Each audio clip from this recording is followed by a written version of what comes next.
Yeah. Now, for the actors, how do you guys feel about where your characters land in the finale? I couldn't be happier.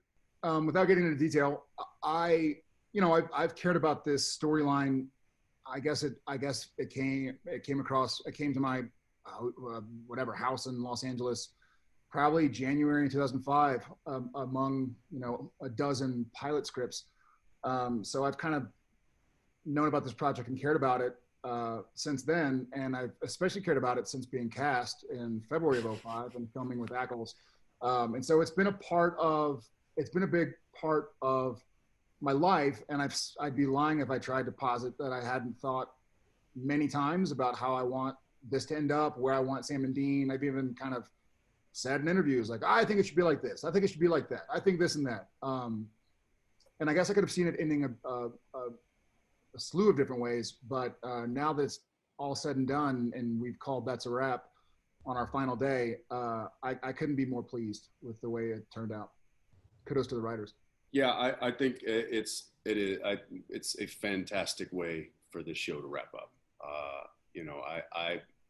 And this is, not a secret. I had my reservations about when I first heard the idea, and you realize, for me, I just realized I'm so close to the story and so close to these characters that, maybe I had my own ideas of how it was going to look, and I didn't necessarily. And the more that I thought about it, and the more that I, mulled over all the different possibilities of what could have happened, or what could happen, and maybe what should happen.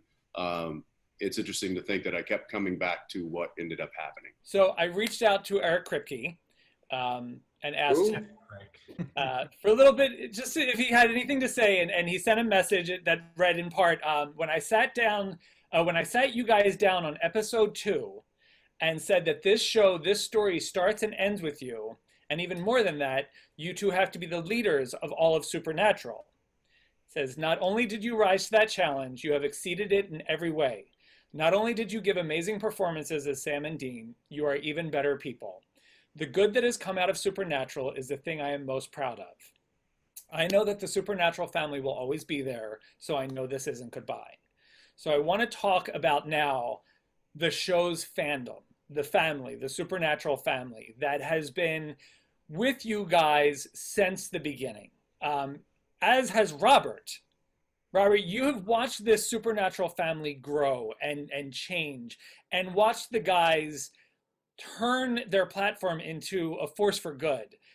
So much so that Robert and Andrew and all the writers that have worked on this show, you have actually made the fans a force within the show. So talk to me about when you first started to notice that this fandom was something that could work with you. Well, Andrew's a little different than me because I don't really get on social media and aren't following, because they'll all have suggestions of where the show should go, which I try to ignore because we just try to do the best stories we can. And not that they don't have great points, but it's if you're trying to please everybody, you can't please anybody. You got to tell the story. You got to tell your story about the 2 letters. About the okay. I don't know. It was about 5 years ago, and we came back after wrapping a season, and came into the office for the new season, and I had 2 letters on my desk from fans, and I opened one letter, and it said, this year was totally Sam-centric. There wasn't enough Dean. If you don't give Dean more to do, then I'm not going to watch anymore. I went, oh, okay. And then I opened the next letter, and it said, this last season was totally Dean-centric. You didn't give enough to Sam, and if you don't give more to Sam, I'm not going to watch anymore. And I said to myself, I think we're doing something right.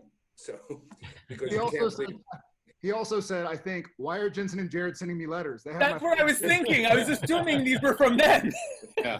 Yeah, Bob, come on, you got to give me more credit than that. I used way more words than right. So that's when you started to notice that the fandom was on board. Andrew, first job out of the park, you get this job. Mm-hmm. The same year that Misha starts. Yeah, I mean, there's, you have good luck and bad luck in life, I guess you could say. that That was low-hanging fruit. Yeah, that was that was was a freebie. Yeah, I started on the show in season 4, and I remember being in the writers' room. I'd been in Los Angeles for a very limited amount of time, and Eric Kripke walks in the writers' room, and we're all there, and he's like, "Look, guys, this is the last season of the show. It's been a good run. We barely got through the first 3. We're gonna hit 80. That's syndication. Like, it's gonna be great. And so, sorry to say it, but be ready to look for another job." And I'm like, "Oh, I have to look for another job." And 12 years later, I actually have to. So it did come true eventually, but it just took a while. Right. Well, Did you or Misha, did either of you expect to still be here at the finish line? We didn't think the finish line was going to be this far from the start line. So I think no, and it would have been insanely egotistical and deluded to think that this was going to run for so long.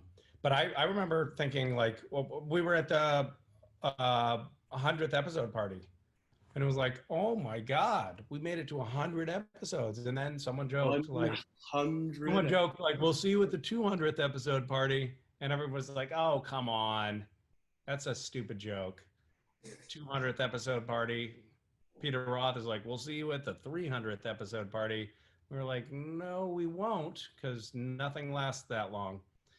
And then I think this year it was like, hey, we'll see you all at the series wrap party. And then COVID spoke. There was the party. Someone was finally wrong. Right.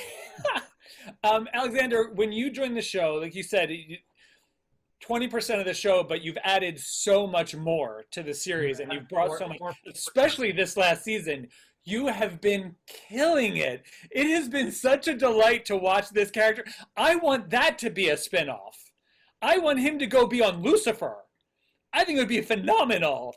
But when you came into this, did anyone warn you about working with these guys? Because you basically assumed the mantle of whipping boy from Misha. Yeah. Thank you for that, by the way. Yeah, I mean, listen, so I'm from Canada. I'm from Vancouver.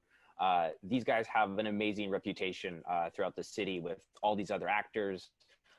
And people are genuinely thrilled to work with these guys. And I have to say, it's been just awful. So my personal experience was much different than the rest of the town love for these guys in the show. Yeah, I'll say that being Misha 2.0 was a little more difficult than I expected. Because I thought the show would run forever. I thought, by season 20, I'd be wearing a trench coat and, doing whatever it is Misha has been doing. So, Misha, was there a ritualistic burning of a trench coat when you wrapped? No, those things are gold. Misha, already on eBay. Misha, there was. Alex, when you came in, who did take you under their wing? I kind of feel like I got thrown on this show. I was right away naked, so thank you to the writers. That was, traumatizing to begin with. I don't know. I think my story, which I'll share, would be if I was taken under the wing. I think I'm fairly professional, but I think by the fall of the first season, Jensen and Jared, they were like, "You're like, come have dinner with us." I was like, "Okay." And at the end of the meal, I of course, try to pay some of the bill, and that was when Jared cut my credit card in half. And that's when I knew that I was like, okay, I might have a future on the show. Right. Nice. He hates me. He really hates me. No, I was like, he's like, it's like, oh, that's very kind of him. I was like, this is clearly useless now. So I guess I'll have to keep working on the show to pay my bills, It was either he had a future on the show or he had a lawsuit available to him. Yeah. So it's a win-win. The lawsuit's coming. Yeah. And Misha, when did you first feel at home on the show? You mean, did I ever feel at home? It's funny, Alex. We haven't exchanged these stories, but Jared tore my credit card in half my first year on the show, and then I was like, I'm going to tear your credit card in half, you big jerk, which I did, but it was harder because his was like this sheet of platinum. And then he was like, haha, joke's on you. My credit card will have like someone is going to get on a plane tomorrow morning at dawn and fly a new credit card on a gold platter to me. You're going to have to wait a week to get your replacement. I think isn't it a button on his watch and some guy repels from the ceiling and just service. Yeah. What he's hiding under the beanies. He's always Little man with credit cards for him. That's always what it is.